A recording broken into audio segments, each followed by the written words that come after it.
तो मेरे प्यारे दोस्तों, वेलकम टू न्यू एपिसोड। और इस एपिसोड में हम कुछ नया नहीं बताने जा रहे हैं। हम पिछले ही एपिसोड को थोड़ा रिवीजन में ले रहे हैं, ठीक है। पिछला एपिसोड आपको चूँकि डेरिवेशन के दौरान आपको मतलब कोई हार्ड ना लगे, कन्फ्यूजन ना हो, इसीलिए हम उसको रिवीजन के तौर पर फिर से देखेंगे, ठीक है। एपिसोड नंबर 12 को फिर से देख रहे हैं हम लोग। और मैंने उसमें असल में फोर्स का एग्जांपल लेकर आपको समझाया था। फोर्स, वेलोसिटी, डिस्प्लेसमेंट, ये सब वेक्टर्स हैं। और आप कोई भी वेक्टर लो, कोई भी क्वांटिटी लो, फोर्स लो, वेलोसिटी लो, चाहे जो भी लो, एवरेज वेलोसिटी, डिस्प्लेसमेंट, फील्ड्स, कुछ भी लो, ऐसे ही रूल्स यही होते हैं, ठीक है। सम होने के, सब्सट्रैक्शन होने के। और तो लेकिन हमको ये चीज़ पता है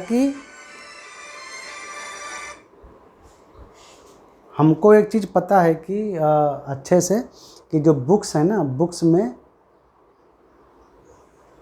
ऐसे लिखा रहता है R1 R2 के रूप में, है ना। और ऐसे ही मतलब सिंगल फॉर्मेट के रूप में मैंने क्या किया था कि मैंने आपको फोर्स का एग्जांपल लिया था वेक्टर बताने के लिए। तो हमने उसमें F1 F2 करके समझा दिया था ना, F1 F2 करके। तो फार्मूला वही है जो लिखा हुआ है, लेकिन मैक्सिमम बुक्स में R1 R2 ऐसे लिखा रहता है। तो हम उस F1 को R1 में लिखकर आपको एक बार फिर से रिवीजन करा दे रहे हैं, ठीक है, ताकि आप ज़्यादा कठिनता का अनुभव ना करें, ज़्यादा आपको हार्ड ना लगे, ठीक है। ज़्यादा हार्ड हो जाएगा, कन्फ्यूजन नहीं होना चाहिए। मेथड वही है, ठीक है, तरीके वही हैं, कॉन्सेप्ट्स वही हैं। हमने फोर्स का एग्जांपल लिया था तो F1 F2 मतलब F लिख दिया था फोर्स के टर्म में। यहाँ वही चीज़ हम बताने जा रहे हैं, बस अपने यूजुअल जो मैक्सिमम बुक्स में लिखा रहता है उसी को फॉलो कर देते हैं आपके लिए। तो इसी बहाने मैं आपको रिवीजन भी करा देता हूँ। तो आप तो जानते ही हैं, कोई भी वेक्टर क्वांटिटी के दो पार्ट होते हैं। एक उसका मैग्नीट्यूड यानी न्यूमेरिकल वैल्यू, और दूसरी होती है उसकी डायरेक्शन, ठीक है। ये बात आप हमेशा याद रखिएगा। वेक्टर में दो चीज़ें होती हैं, मैग्नीट्यूड और डायरेक्शन, ठीक। तो ज़रा देखो यहाँ पे, एक बार ज़रा देख लेता हूँ। तो ज़रा देखो, हमारा पॉइंट O है, ठीक है। इस पर दो वेक्टर लग रहे हैं, कुछ भी हो सकते हैं, फोर्स, वेलोसिटी, डिस्प्लेसमेंट, कुछ भी। तो दो वेक्टर लग रहे हैं। फॉर एग्जांपल एक R1 लग रहा है, एक R2 लग रहा है। दो वेक्टर हैं R1 और R2 वेक्टर, और उनके बीच का जो एंगल है, एंगल बिटवीन R1 और R2, वो है अल्फ़ा। ये देखो, R1 ये R1 और ये R2, दोनों के बीच में एंगल है हमारा फुल इतना अल्फ़ा, ठीक है। ये हमको पता है कि एक पॉइंट पर दो फोर्स लग रहे हैं, दो वेक्टर लग रहे हैं, और दो वेक्टर के बीच का एंगल है अल्फ़ा। पॉइंट नहीं हो सकता है, प्लेन भी हो सकता है, जो भी। हम एक पॉइंट से ही शुरुआत करके आपको सिर्फ समझा रहे हैं। तो R1 R2 दो वेक्टर हैं, और R1 की जो न्यूमेरिकल वैल्यू है, R1 वेक्टर की जो न्यूमेरिकल वैल्यू है, उसको केवल R1 लिखते हैं, ऊपर वेक्टर का निशान नहीं लगाएंगे। हम डायरेक्शन नहीं ले रहे हैं, केवल उसकी न्यूमेरिकल वैल्यू ले रहे हैं। तो और उस न्यूमेरिकल वैल्यू को लिखने का एक और तरीका है कि वेक्टर के दोनों ओर बार लगा देते हैं। जैसे R1 बार, दोनों ओर बार लगाते हैं तो उसको बोलते हैं मॉड। और मॉड का मतलब होता है सिर्फ हम मैग्नीट्यूड यानी वैल्यू से मतलब रख रहे हैं, जो कि पॉजिटिव लेते हैं। तो इसकी जो न्यूमेरिकल वैल्यू है R1 वेक्टर की, वो है R1 सिर्फ लिखेंगे। और जो R2 वेक्टर है उसकी जो न्यूमेरिकल वैल्यू है पॉजिटिव, उसको हम R2 लिखेंगे, केवल R2, वेक्टर का निशान नहीं लगाएंगे। ये न्यूमेरिकल वैल्यू है, उसके बीच का एंगल अल्फ़ा है, ठीक है।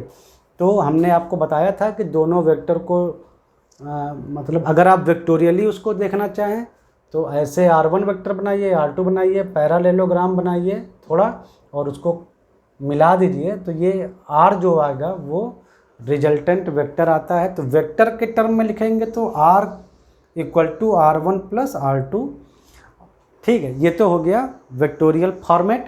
और हमको स्केलिंग नहीं करना है, मेरे पास कोई इंस्ट्रूमेंट नहीं है जो स्केलिंग या हम जिससे ग्राफिकल रिप्रेजेंटेशन कर सकें। मान लेते हैं मेरे पास सिर्फ मैथमेटिकल, हमको सिर्फ गुणा भाग आता है, सिर्फ मतलब मैथमेटिक्स आती है, सिर्फ हमको कैलकुलेशन से निकालना है। तो कुछ नहीं करेंगे, उसके लिए हमको कैपिटल आर निकालने के लिए दो चीज़ें चाहिए। यही जो रिजल्टेंट वेक्टर है कौन सी, उसकी वैल्यू और उसका डायरेक्शन। कैपिटल आर की यानी जो कि वेक्टर सम है, इस कैपिटल आर जो ये जो आर वेक्टर है रिजल्टेंट वेक्टर है, जो कि ये दोनों वेक्टर R1 और R2 का जो सम बताता है, हमको इसकी चाहिए डायरेक्शन और चाहिए इसकी वैल्यू। तो वैल्यू निकालने के लिए ये हमने पिछले उसमें निकाला ही था, पिछले एपिसोड में कैसे निकालते हैं। तो जो वैल्यू होती है आर वेक्टर की, सिर्फ न्यूमेरिकल वैल्यू, उसको लिखते हैं आर का मॉड और स्मॉल और केवल कैपिटल आर, ऊपर डायरेक्शन नहीं देते हैं। तो ये सिर्फ पॉजिटिव न्यूमेरिकल वैल्यू बता रहा है और इसको इस तरीके से निकाल लेते हैं R1 स्क्वायर R2 स्क्वायर, दोनों के बीच में plus plus R1 R2 cos alpha. ये सब न्यूमेरिकल वैल्यू हैं और ये वैल्यू जो आती है ना वो पॉजिटिव लेते हैं। और जो ये वेक्टर जो आएगा रिजल्टेंट वेक्टर यानी दोनों का सम, ये R, इसकी R1 से जो डायरेक्शन है वो मान लो अगर बीटा है तो sine beta equal to R2 sine alpha upon R2 sine alpha R2 ये साइन अल्फ़ा आएगा। अगर ये भी एंगल अल्फ़ा है ना तो R2 साइन अल्फ़ा ये आ जाएगी। दूरी, डायरेक्शन नहीं ले रहे हैं, केवल मॉड, ठीक, केवल मैग्नीट्यूड, वो भी पॉजिटिव। तो R2 साइन अल्फ़ा ये और ये R, ठीक है। तो ये है डायरेक्शन ऑफ रिजल्टेंट वेक्टर यानी R फ्रॉम R1 वेक्टर। इसी प्रकार अगर ये एंगल अगर मान लो बीटा वन क्या है, R का एंगल, R की डायरेक्शन फ्रॉम R2, तो साइन बीटा 2 इक्वल बीटा 1 लिखते हैं ना, बीटा 1 ये बीटा 1 मान लेते हैं, R1 साइन अल्फ़ा अपान कैपिटल R। ये है direction of capital R from R2 vector. और ये बीटा प्लस बीटा और बीटा 1 दोनों का प्लस करोगे तो ये आएगा बीच का टोटल एंगल अल्फ़ा दोनों वेक्टर के बीच का एंगल था। और ये जो बीटा है ये दोनों वेक्टर के सम यानी रिजल्टेंट का कैपिटल R का डायरेक्शन है R1 से, और बीटा 1 जो है वो कैपिटल R यानी कि R वेक्टर यानी रिजल्ट वेक्टर का R2 वेक्टर से डायरेक्शन है। और बीटा 1 को अगर आप प्लस करोगे तो वही टोटल एंगल अल्फ़ा आएगा, ठीक है। तो ये R1 R2 जो कि मैक्सिमम बुक्स में लिखा होता है ना, जो आप लोग रिफ़र करोगे तो मैक्सिमम जो ऑथर्स होते हैं वो R1 R2 लिख कर ही लिखते हैं। आप जो भी चाहो, कोई दिक्कत नहीं है, ठीक है। तो पिछले एपिसोड में हमने फोर्स एज एक वेक्टर क्वांटिटी लेकर आपको समझाने का प्रयास किया था, तो वहाँ मैंने F1 F2 लिख दिया था। तो मुझे लगा कहीं आपको ज़्यादा दिक्कत ना हो, तो R1 R2 के टर्म में हमने आपको वही चीज़ वापस समझा दी, ठीक है। तो ये आपको समझ में अच्छे से आ गया ना। चलो अब हम लोग एक एग्जाम्पल लेकर इसको हल्का सा सॉल्व कर लेते हैं, तो और क्लियर आपका हो जाएगा।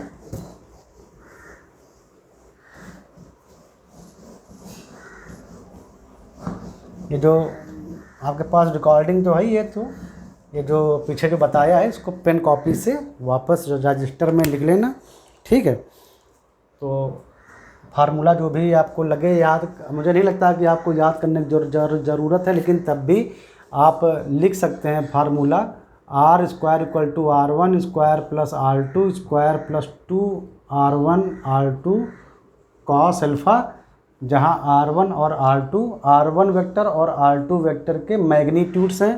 R रिजल्टेंट जो मतलब जो दोनों का जो सम है R1 और R2 वेक्टर का, उसका मैग्नीट्यूड है। और जो अल्फ़ा है वो R1 और R2 वेक्टर्स के बीच का एंगल है। तो ये R जो है वो तो है, R जो होता है मेनली ये होता है रिजल्टेंट वेक्टर का मैग्नीट्यूड है। चलो वापस ही एक बार लिख देता हूँ, R1 equal to R1 vector का magnitude, R2 equal to R2 vector का मैग्नीट्यूड, और R1 और R2 वेक्टर के बीच का एंगल है अल्फ़ा, और sine beta 1 equal to R2 sine alpha अपान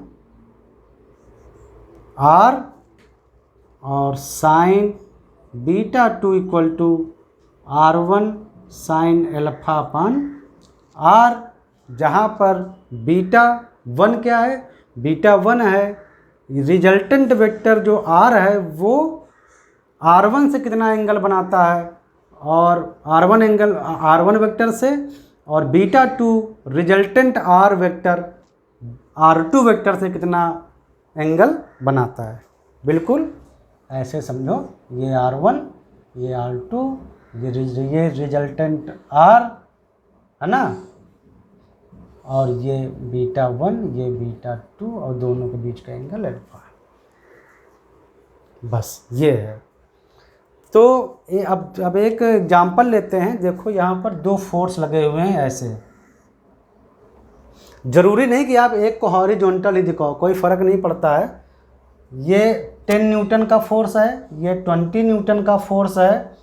मान लो ये दो वेक्टर हैं, इसको आप थोड़ी देर के लिए R1 मान लो, इसको आप थोड़ी देर के लिए R2 मान लो, और ये बीच का और ये बीच का जो एंगल है उनके बीच का मान लो 60 डिग्री है। ऐसे ये पॉइंट P है, पॉइंट P पर टू फोर्स लगे हुए हैं R1 R2। R1 की वैल्यू है 10 न्यूटन, R2 की वैल्यू है 20 न्यूटन, और उनके बीच का एंगल है 60। तो बोल रहा है कि पॉइंट P पर रिजल्टेंट फोर्स बताओ, रिजल्टेंट फोर्स बताओ, यानी फोर्स की वैल्यू और उसकी डायरेक्शन। Very good. एक बात हमेशा याद रखिएगा कि ये जो सिस्टम है ना, जो बिना जो केवल जो मैथमेटिकल वाला जो यही R² वाला यही जो फंडा है, ये केवल दो फोर्स और उनके बीच का एंगल पता हो उसके लिए ही ठीक है। ज़्यादा कम्बरसम सॉल्यूशन के क्वेश्चन के लिए ठीक नहीं है। उससे बेटर है कि आप ग्राफिकल मेथड अपनाएं, ठीक है। स्केल और एंगल मेजर का आप पूरा सहारा लें, उससे करेक्ट इन्फॉर्मेशन आपको मिल जाएगी, ठीक है। यहाँ पे अभी आप सिर्फ दो अगर फोर्स हैं और उनके बीच का एंगल है तो आप आसानी से इसका यूज कर सकते हैं। तो रिजल्टेंट जो मान लो रिजल्टेंट जो फोर्स है वो ये है R, कैपिटल R, और ये R1 से बना रहा है एंगल बीटा 1 और R2 से बना रहा है एंगल बीटा 2, जहाँ पर beta 1 plus beta 2 equal to 60 degree. ये तो आप जाने गए हो, आपको अलग अलग बीटा 1 बीटा 2 निकालने की जरूरत नहीं है। एक बार आप बीटा 1 निकाल ले गए या बीटा 2 निकाल ले गए, जो भी एक बार आप निकाल लो, 60 में घटा दो तो दूसरा एंगल ऑटोमेटिक निकल आएगा।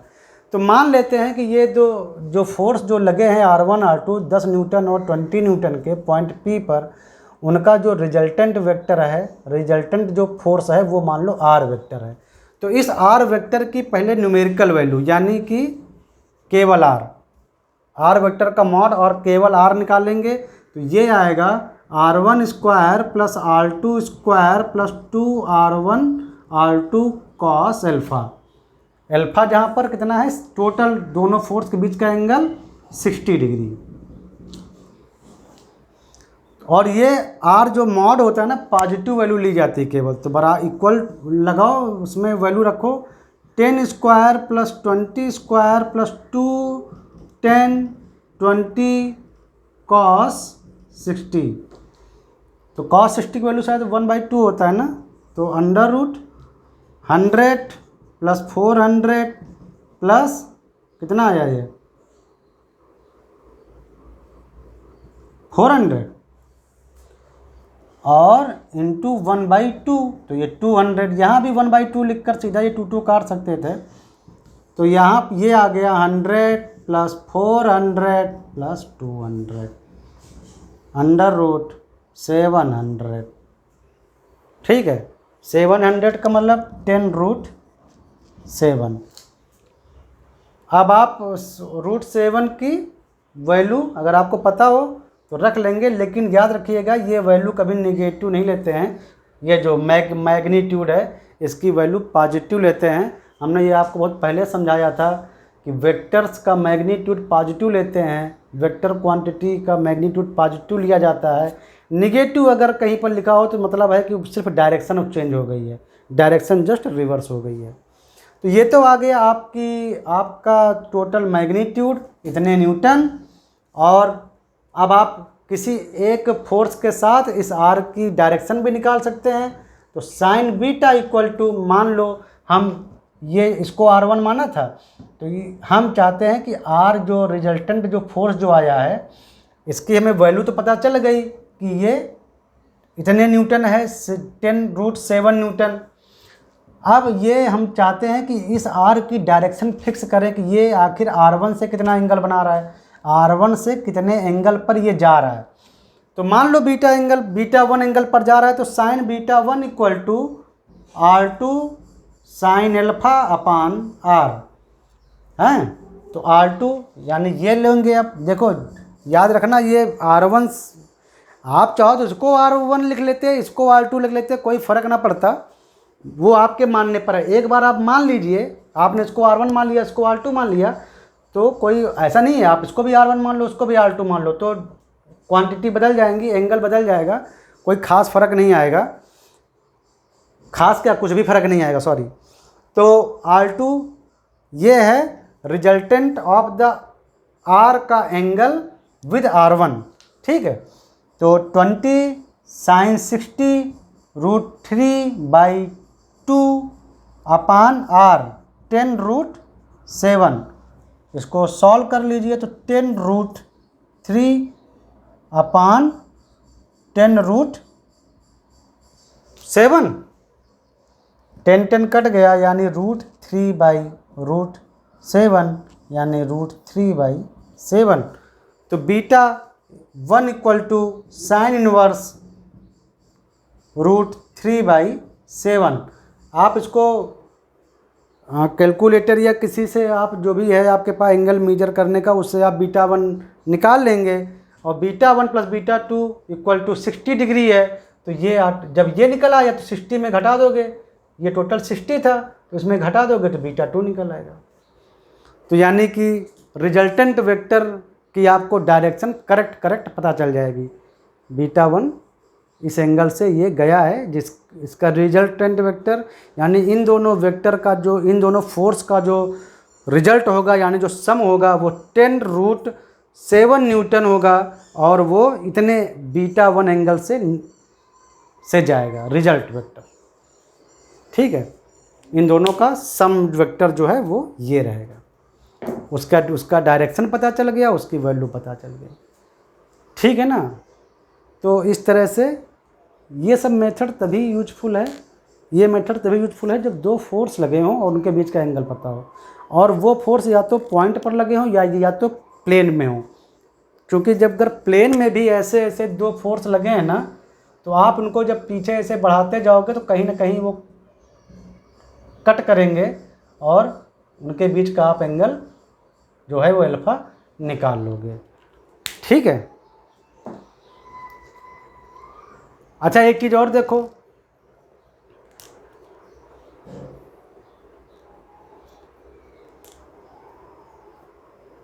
अगर ये अल्फा मान लो 0 होता, यहाँ पे जो दो वेक्टर्स हैं उनके बीच का अगर एंगल अगर 0 होता तो cos 0 का वैल्यू होता 1, तो R1² plus R2² plus 2R1 R2 का अंडर रूट होता R1 प्लस R2 ओनली। तो रिजल्ट वेक्टर आता आपका R1 प्लस R2। और 0 कब होता है? 0 दो वेक्टर्स के बीच का एंगल 0 का मतलब है या तो वो पैरेलल हों या तो एक के ऊपर एक चढ़े हों। या तो दो वेक्टर R1 R2 ऐसे पैरेलल हो तो उनका जो रिजल्ट आएगा वो दोनों का सम आएगा, R plus R equal to R1 plus R2, ऐसे सीधा सीधा न्यूमेरिकल सम हो जाएगा। और या तो फिर एक दूसरे के ऊपर बिल्कुल कोलिनियर हो, मतलब एक दूसरे के ऊपर ही सेट हो R1 R2 उसी लाइन पर, तब भी जीरो एंगल रहता है। अगर दोनों के बीच का एंगल 90 है तो ये पूरा टर्म जीरो हो जाएगा, तो R equal to √R1 square plus R2 square ऐसे आ जाएगा। चलो ये आपको क्लियरली समझ में आ गया, ठीक है।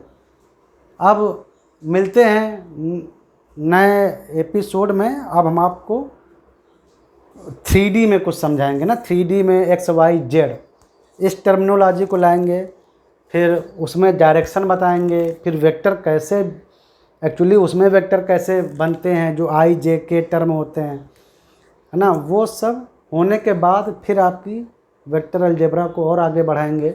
सब पॉइंट टू पॉइंट पढ़ना है आपको, ठीक है। कहीं पर बहुत कुछ मिस नहीं करना है।